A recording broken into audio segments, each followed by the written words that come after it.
Ассаламу алейкум. Друзья, вот и стала ясна причина той антисемитской провокации, которую затеяла террористическая банда ФСБ в Дагестане, да и в целом на Кавказе. Сегодня поступила информация, что те люди, которые принимали участие в этой антисемитской акции, либо сядут в тюрьму, либо поедут воевать в Украину. Дело в том, что распространялись упорные слухи в социальных сетях, в мечети, где только можно было распространить, как это КГБ, ФСБ умеет, что едут лечиться военнослужащие Цахал, военнослужащие израильской армии, раненые, едут на лечение в Дагестан. Значит, дагестанцы все едут лечиться более просто абсурдной пропаганды невозможно услышать, редко можно услышать, конечно, у них очень много таких абсурдных вещей. Но дагестанцы могли бы понять, что они сами едут лечиться в другие, даже на территории своей страны, в другие регионы, так как в Дагестане нет никакой медицины.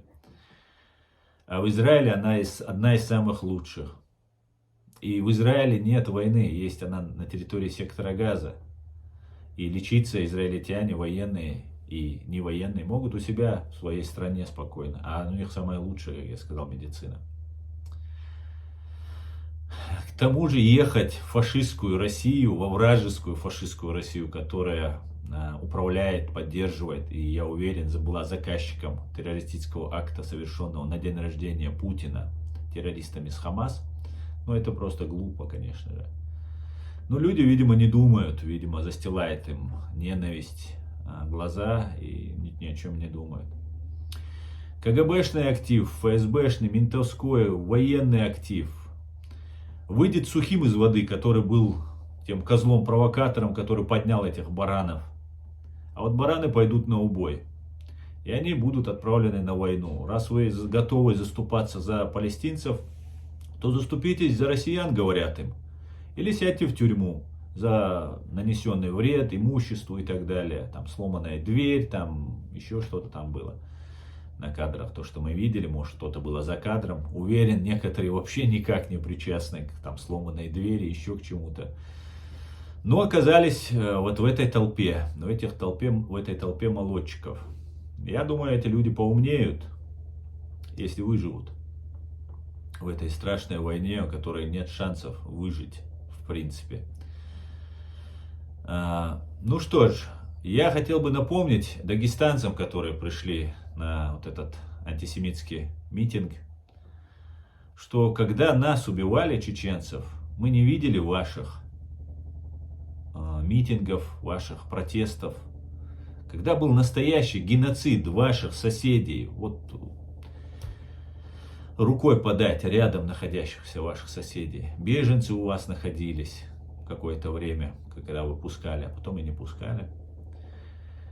Я знаю, что дагестанцы по большей части это не антисемиты и не чеченофобы, но было неприятно смотреть, как вами управляют, как баранами, просто управляют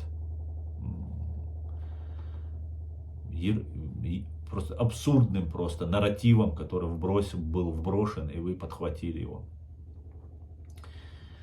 Ну что ж, я надеюсь, что вы умными вернетесь с этой войны, а если не вернетесь, ну значит, не судьба. Обращаясь к чеченцам, кавказцам, не верьте этим тоннам лжи, которую выливает фашистская Россия. Ну пора же уже научиться. Не верьте ни одному слову, что говорят из российского телевидения, что говорит эта Богом проклятая власть. Не верьте. Ну всегда там есть подвох, всегда вас используют. Сейчас вышло так, что мы на весь мир стали антисемитами. Мы, кавказцы, которые живем десятками, сотнями национальностей на этом Кавказе. И в том числе и с евреями жили веками. И никогда с ними у нас не было, ну, по крайней мере, на Кавказе никогда не было у нас национальных конфликтов с горскими евреями. А чеченцы жили вообще душа в душу с горскими евреями. До того, как началась война, оккупация нашей страны, когда евреи жили у нас, в нашем Грозном. Нас назвали антисемитами, это останется, как говорится, осадок останется, хотя, конечно же, мы не антисемиты, но это останется.